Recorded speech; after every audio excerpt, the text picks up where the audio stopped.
Recovery नहीं हुई। अब ये चाहते हैं कि ठीक लोकसभा चुनाव के पहले कैसे भी करके अरविंद केजरीवाल जी को अरेस्ट कर लें। इतना ही नहीं, इंडिया अलायंस के कई बड़े नेताओं पर ईडी की कार्यवाही चल रही है, उनको भी अरेस्ट कर ले ताकि मोदी जी को विपक्ष का सामना ना करना पड़े। इसीलिए ये अरेस्ट की जो बातें हो रही है वो कई दिनों से बीजेपी करती आ रही है। दूसरी बात, आम आदमी पार्टी अरविंद केजरीवाल जी हर इन्वेस्टिगेशन से कोऑपरेट करने के लिए तैयार हैं, बशर्ते कि वो कानूनी प्रक्रिया के तहत हो। अब तक ईडी के जितने भी समन्स आए हैं वो इलीगल हैं और इसीलिए हमने इस समन्स का रिस्पॉन्ड नहीं किया है। सर ये खबर कहां से आई कि आज रेड हो रही है, ये कहां से खबर आपको देखिए, और ईडी ने कहा है कि ये खबर फाल्स है, झूठी है कि कोई रेड आज नहीं हो रही है, ईडी की तरफ से। देखिए, पिछले रात को पुख्ता सूत्रों के हवाले हमें पता चला था कि ईडी की रेड होने वाली है, अरविंद केजरीवाल जी अरेस्ट होने वाले हैं। और आप इसकी पहले की एक क्रोनोलॉजी देख लीजिए।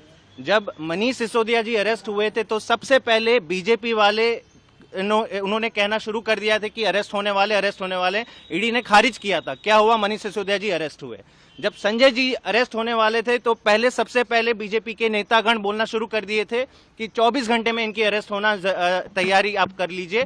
ईडी ने तब भी खारिज किया था, लेकिन संजय जी अरेस्ट हुए हैं। अब पिछले 24 घंटों से आप देखिए, समन्स जारी होने से पहले बीजेपी को पता चल जाता कि समन्स जारी होने वाला है। पिछले 24 घंटे से हर एक बीजेपी का नेता कह रहा है कि अरविंद केजरीवाल जी अरेस्ट होने वाले हैं। मतलब साफ है कि अरेस्ट का वारंट अगर निकलेगा तो बीजेपी के दफ्तर से निकलेगा, ईडी बाद कार्यवाही करेगा। इसलिए हमने कहा है कि ये होना तय है। ईडी कह रही है कि अफवाह है, ईडी कह रही है कि अफवाह है, आज कोई छापेमारी नहीं हो रही है, आज कोई गिरफ्तारी नहीं हो रही है। इस पे अभी भी आपकी नहीं, खबर आपको कहां से मिल रही है? नहीं, जो भी हमें सूत्रों के हवाले ही मिली है ये खबर। और आप सबने देखा कि सुबह पुलिस की बड़ी जो एक गैदरिंग थी केजरीवाल जी के घर के बाहर थी। तो हम अब सिचुएशन को मॉनिटर करेंगे। ईडी का कोई आधिकारिक स्टेटमेंट हमें अब तक नहीं मिला है, लेकिन वो स्वतंत्र हैं। कभी भी अगर कुछ भी अगर उनकी प्रक्रिया होती तो हम तब उसका जवाब देंगे। बीजेपी की तरफ से मुख्यमंत्री अरविंद केजरीवाल को भगोड़ा कहा जा रहा है, इस तरह के बयान आ रहे हैं लगातार। सर, उन पर आरोप भी लगा रहे हैं कि सवालों का जवाब नहीं और आप विक्टिम कार्ड खेल रहे हैं। देखिए, पहले बीजेपी इस सवाल का जवाब दे दें कि उनके इतने जो बड़े दिग्गज नेता हैं, छगन भुजबल है, शुभेंदु अधिकारी है, हेमंत बिश्वा शर्मा है, इन लोगों पर समन्स तक जारी नहीं होता। बड़े बड़े आरोप, बड़े बड़े स्टिंग वीडियोस, बीजेपी ने खुद आरोप लगाए हैं। 70,000 करोड़ का जो आरोप लगाया है सबसे बड़े करप्ट पार्टी का एनसीपी के ऊपर, उनकी पार्टी के साथ अलायंस करके उनके आधे नेता जिनके ऊपर ईडी सीबीआई के केसेस चल रहे हैं उनको आपने कैबिनेट में शामिल कर दिया।